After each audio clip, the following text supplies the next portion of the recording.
All right, joining me once again here on the Matthew Filipowicz Show is my good friend Kade Crockford. Kade is the Privacy Rights Coordinator for the ACLU of Massachusetts, which you can find at aclum.org. She also writes the amazing Privacy SOS blog, which is privacysos.org. Kade, thank you so much for being on the show again. Thanks for having me. All right, so Kade, since the last time you've been on, there's actually some new developments in what we know about President Barack Obama's National Counterterrorism Center. So just give us the lowdown. What is the latest developments? The National Counterterrorism Center was set up after 9/11.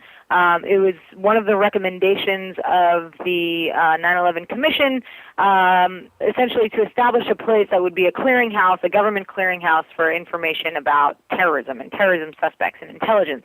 Its mission was not super clearly defined. Still in 2012, they're sort of changing the standard operating procedures and, adding some job responsibilities to the people at the NCTC. One of those responsibilities we found out not too long ago in a Washington Post series is managing what the administration is calling the quote-unquote Disposition Matrix. Now, this Disposition Matrix is sort of like a kill list 2.0. I'm sure many of your listeners are familiar with Barack Obama's kill list. The New York Times earlier this year broke a big story telling us that every Tuesday the administration meets to have these Terror Tuesday meetings where they basically decide who's going to die at the other end of an American drone bomb in various parts of the world. So, the Obama administration is pursuing a strategy, it seems now, we learned through this Washington Post story and subsequent administration leaks in further stories, that they're trying to figure out a way to institutionalize this kill list program.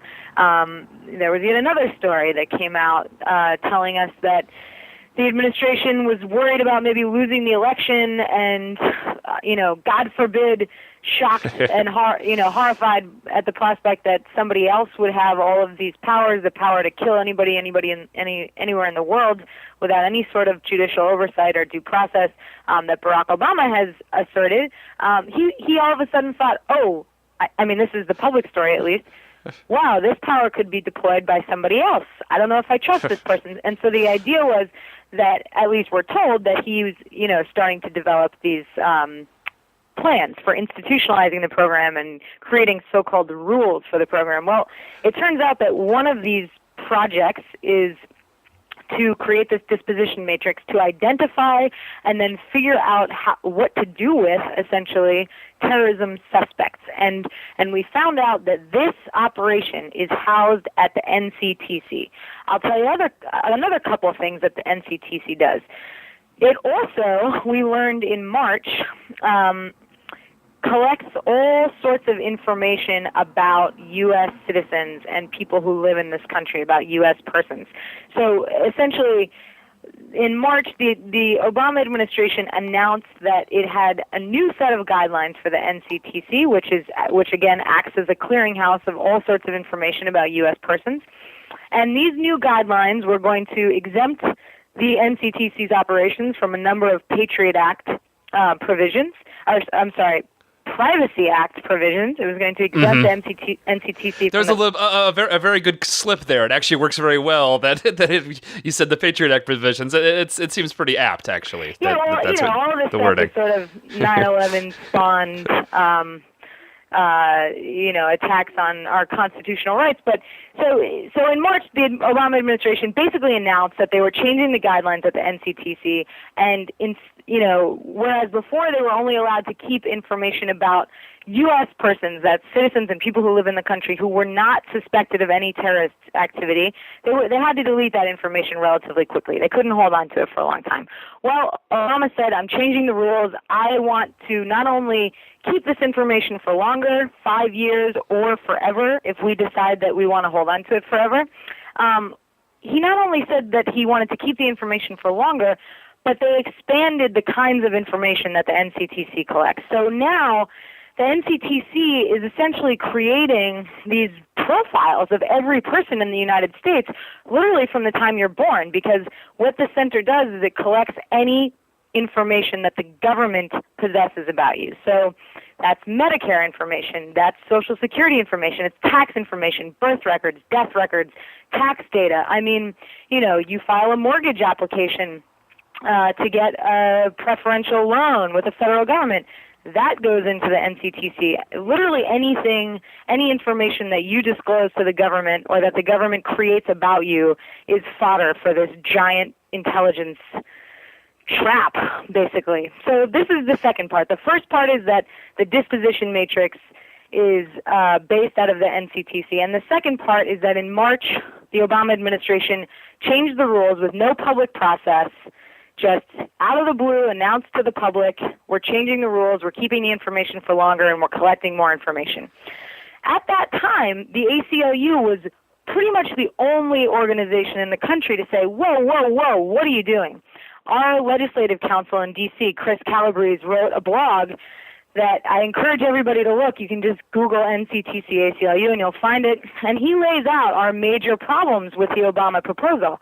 You know, one of them being that Congress wasn't consulted about this, or at least Congress didn't vote to change these rules. This was purely an executive power grab. There was no public debate about this. His administration simply told the public that it was changing, and that was that. So we raised our objections. Congress actually did hold hearings in July, and Chris Calabrese testified at those, but it still wasn't a really major issue. Most people in the country still didn't even really know that the NCTC existed.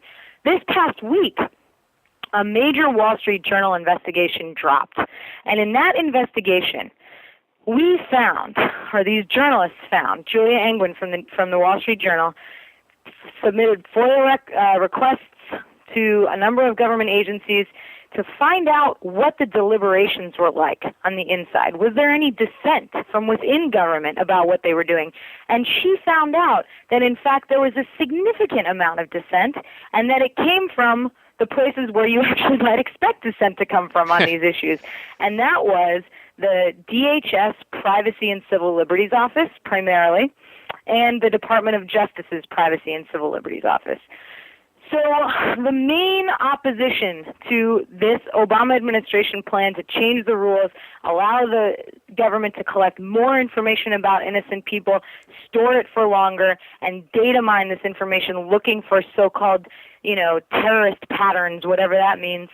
She was outraged, and she pushed back against this. Her name's Mary Callahan. She's not in government anymore, probably not coincidentally, right. But she was the head of the DHS Privacy Office, and this really revealing Wall Street Journal expose tells us that she was, you know, writing memos and emails to the people who are involved in pursuing this project and making these changes and saying, whoa, whoa, this is what she said, a quote, sea change in government policy. This, you know, this allows the United States government not just to look at terrorism investigations, but also essentially to investigate quote-unquote future crimes that any American may or may not participate in at some point.